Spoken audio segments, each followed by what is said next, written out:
Okay, fantastic. So in that case, the target liquidity would also be F5, right? Would you agree or disagree? Agree. Fantastic. Now moving on to equilibrium, which you've already answered. So what you want to do is you want to project the fib from the low to the high. Yep. So from here, what do you think the equilibrium actually means? You've already answered it before, but let's just go in order. What do you think the equilibrium represents?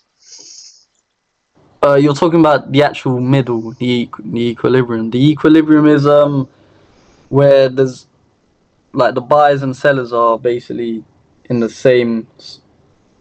It's just where the buyers and sellers both reside. Like it's the middle. It's the middle. No, no, you're overcomplicating it. What is the equilibrium? So when you actually draw out the equilibrium with the fib, what regions does this give to you? You answered it. You actually said it before. Oh, premium and discount. In the Yeah, middle of premium and discount. That's yeah, what. yeah. Perfect. So this is obviously premium. This is obviously discount. Okay. Yeah. Now, how confident are you that you have a clear equilibrium and I guess pricing, region to look at? So assess. It says assess balance between buyers and sellers. You're really assessing the premium and discount. How confident are you that you have an accurate premium and discount? Yeah, very confident. It's a 5. 5 out of 5. Awesome. Okay, and then price imbalance. So this is what we use to find our key level. So if you remember yesterday we had an awesome key level, right? That was here, and that obviously gave the longs here, if you remember. Yeah. So that's a price imbalance because this is a 15-minute fair value gap here. That's a price imbalance, this one here. That's what the P stands for. Yeah. So basically, yeah, price imbalance, fair value gap. Now, same thing here, if you notice. Yeah, absolutely. Now, if you remember last week on Wednesday, I mean, this is obviously one as well here, and this was also one. It's a bit small, but hopefully you can see this was last week Wednesday. So when we get here tomorrow, let's see what happens. Tomorrow's Wednesday, right? So remember Yeah. that. So remember that, yeah. So how confident are you that you've identified price imbalances? You're only interested in price imbalances inside of the targeted liquidity. So your structure gives you your targeted liquidity, and then the targeted liquidity lets you draw the equilibrium, get your PD arrays or premium and discount arrays, and from there you're looking for price imbalances only inside of the premium and the discount. How Yeah. confident are you with these price imbalances? Here, Yeah. here, Confident. and I guess here as well. Okay. So what would you label this one as? P.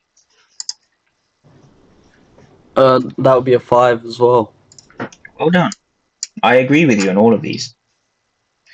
So this is 5, 5, 5, 5. So this is actually 20 out of 20. And that is the 4-step positioning process, which we've been through before. This is like a revision. But I'm just introducing you to the SOP so you can actually like see it. Does that make sense? Yeah, perfect. Fantastic. Good to Okay. go over it again as well. Yep. So with that being said, you actually want to. So if you let me ask you a question. Let me ask you a more advanced question. 1, 2, 3, and then let's say 4. Which key level do you think is the? Okay. I'm going to ask you some advanced questions. Which key level do you think is the weakest for us to use? The weakest. As in the one with the lowest probability. The one that's least attractive. The one that's least attractive right now would be 2. Why do you say 2? Because we are at the equilibrium, and it is actually, even though it gave us a good move today, we're at the equilibrium, which isn't the best to take trades from. And also we're also, this is because I just know, we're also pretty close to the weekly open price as well. Are we? That's a good thing you mentioned. I don't think so. Oh, we are actually. Good point. Yeah, Low-key, good point. not too close, but